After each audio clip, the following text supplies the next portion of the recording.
Welcome back to clean news Rajasthan. चलिए देखते हैं राजस्थान की 15 फटाफट बड़ी खबरों को।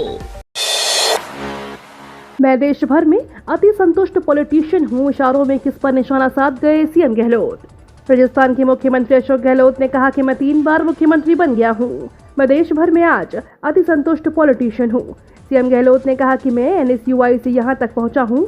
इंदिरा गांधी पंचायती राज संस्थान में युवक कांग्रेस की प्रदेश स्तरीय बैठक को संबोधित करते हुए सीएम अशोक गहलोत ने कहा कि मैंने वो जमाना देखा है जब देश में आपातकाल लग गया था। सीएम गहलोत ने धर्म के नाम पर राजनीति करने पर बीजेपी में निशाना साधा। कहा, धर्म के नाम पर राजनीति को हिटलर भी करता था, लेकिन परिणाम क्या हुआ सबके सामने है।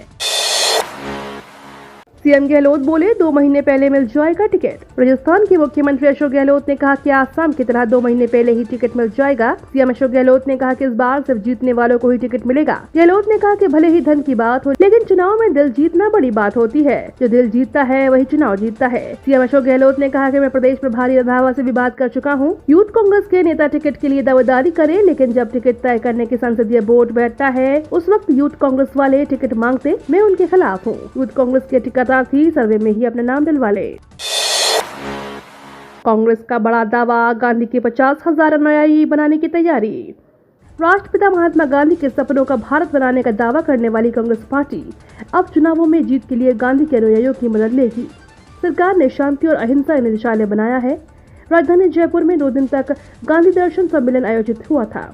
सम्मेलन में 50,000 गांधी के अनुयायी बनाने का संकल्प लिया गया और गांधी के विचारों को आमजन तक पहुंचाने की कस्में खाई गई। इस दौरान केंद्र सरकार पर भी हमला बोला गया। साथ ही साल के अंत में होने वाले विधानसभा चुनाव में हाल ही में किसी भी हाल में भाजपा को सत्ता में आने से रोकने के लिए कदम उठाने का आह्वान किया गया।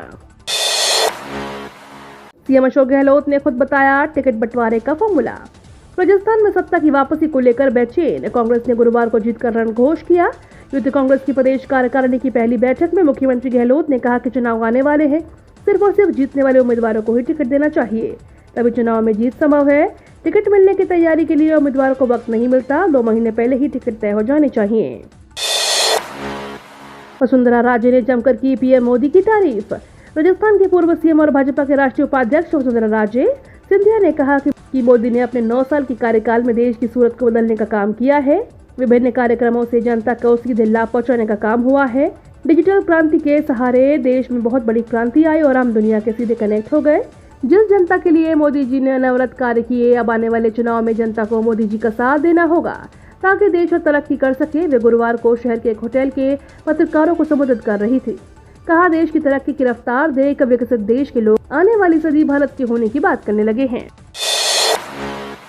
राजस्थान के युवाओं को मिलने चाहिए 20,000 रुपए मासिक भत्ता। झुंझुनू के उदयपुर वाटी से विधायक एवं सैनिक कल्याण मंत्री राजेंद्र सिंह गुढ़ा ने एक बार फिर अपने बयान से अपनी ही सरकार को कटघरे में खड़ा कर दिया है। साथ ही RPSC पर भी बड़ा आरोप लगाते हुए उनके रवैये और खराब ढांचे के कारण नौकरी की आस देख रहे युवा को अपनी जान दे रहे हैं। उदयपुर वाटी में पत्रकारों से बातचीत करते हुए राजेंद्र सिंह गुढ़ा ने कहा, राजस्थान का नौजवान परेशान है। उन्होंने कहा कि हमारी सरकार चाहे BPL, बुजुर्गों, दिव्यांगों, बीमारों के लिए कुछ भी करे, लेकिन नौजवानों के लिए करना चाहिए। हर बेरोजगार को 20,000 रुपए मासिक बेरोजगारी भत्ता दिया जाना चाहिए।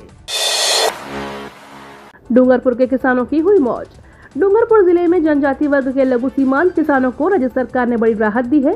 सरकार की ओर से सीएम बजट घोषणा के तहत कृषि विभाग के माध्यम से जनजाति वर्ग के लघु सीमांत किसानों को खरीफ की बुआई के लिए निःशुल्क मक्का बीज मिनी किट का वितरण किया जाएगा। इस निर्णय से डूंगरपुर जिले के 2,22,861 किसानों को लाभ मिलेगा।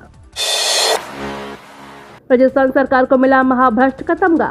केंद्र सरकार के ऐतिहासिक 9 साल के कार्यकाल पर कल झुंझुनू में भाजपा के सभी मोर्चों के संयुक्त मोर्चा सम्मेलन हुआ, जिसे भाजपा प्रदेश अध्यक्ष CP जोशी ने संबोधित किया। उनके पहुंचने पर भाजपा नेता राजेंद्र बाबू CP जोशी को 3.5 किलो वजनी पीतल की गदा और चित्र CP जोशी को भेंट किया। जब CP जोशी को गदा भेंट की गई तो भारत माँ के जयकारों और भाजपा के नारों का पूरा कार्यक्रम स्थल गूंज उठा। इसके बाद सम्मेलन शुरू हुआ। बिपरजॉय तूफान के आतंक के बीच जयपुर में मची हलचल, सरकार हुई सक्रिय। बारिश और तूफान को देखते हुए शहरी सरकार ने राजधानी में 6 बाढ़ नियंत्रण केंद्र कल से शुरू कर दिए हैं। हालांकि आधी अधूरी तैयारी के साथ ये बाढ़ नियंत्रण केंद्र शुरू किए गए हैं। जयपुर ग्रेटर नगर निगम और हेरिटेज नगर निगम ने 3 बाढ़ नियंत्रण केंद्र बनाए हैं। अब सभी जोन कार्यालयों में भी अलग से बाढ़ नियंत्रण केंद्र बनाए जाएंगे। इसके साथ ही सभी जोन उपायुक्तों को अलग अलग जिम्मेदारी दी गई है।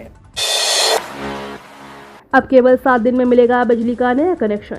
शहरों में बिजली का नया घरेलू कनेक्शन 7 दिन में देना होगा। ऐसा नहीं होता तो पहले उपभोक्ता शिकायत निवारण समिति या डिस्कॉम प्रबंधन को शिकायत कर सकते हैं। वहां भी सुनवाई नहीं होती है तो राज्य विद्युत विनियामक आयोग में अपील की जा सकेगी। विद्युत सप्लाई कोड विनियम में एक नए कनेक्शन की समय सीमा तय की गई है। हालांकि शहर में बड़ी संख्या में लोग कनेक्शन के लिए 10 से 15 दिन बाद भटक रहे हैं। केबल और अन्य संसाधनों की कमी के कारण यह स्थिति बन रही है। आयोग ने नए इलेक्ट्रिसिटी एक्ट के तहत नए विद्युत कनेक्शन जारी करने की समय सीमा घटाई थी। मेट्रो शहरों में 7 दिन में, अन्य नगर पालिका क्षेत्रों में 15 दिन, ग्रामीण क्षेत्रों में 30 दिन में कनेक्शन जारी करना होगा। सभी जगह घरेलू श्रेणी के लिए यह समय सीमा 7 दिन की रहेगी। उत्तराखंड में राजस्थान के यात्रियों की बस पलटी।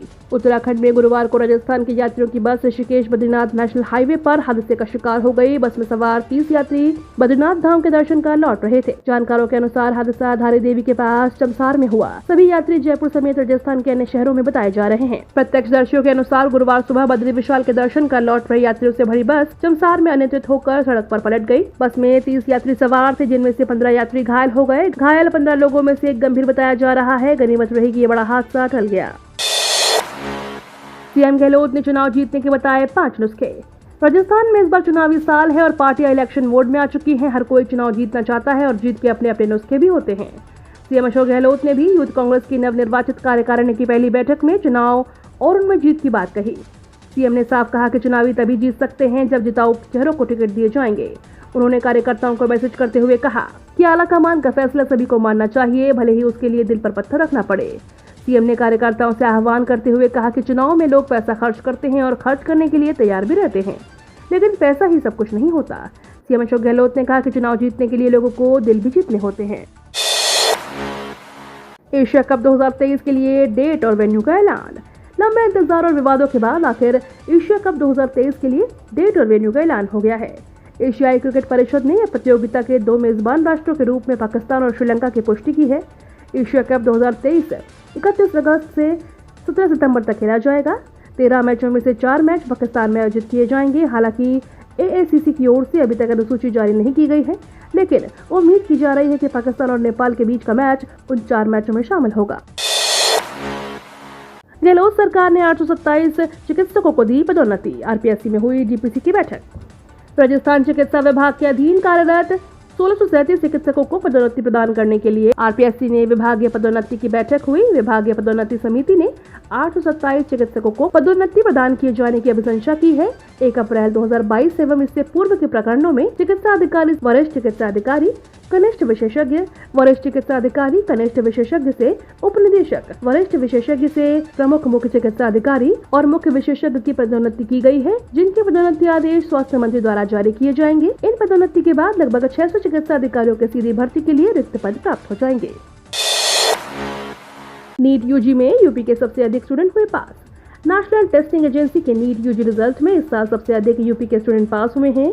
इसके बाद महाराष्ट्र और राजस्थान का स्थान है। लगभग 20 लाख में से 11 लाख परीक्षार्थियों ने परीक्षा उत्तीर्ण की है। नीट यूजी में तमिलनाडु के प्रभंजन जे और आंध्र प्रदेश के वरुण चक्रवर्ती ने 720 नंबर के साथ टॉप किया है। आपको बता दें, उत्तर प्रदेश में सबसे अधिक 1,39,000, महाराष्ट्र में 1,31,000 और राजस्थान में 1 लाख से अधिक परीक्षार्थियों ने परीक्षा उत्तीर्ण की है।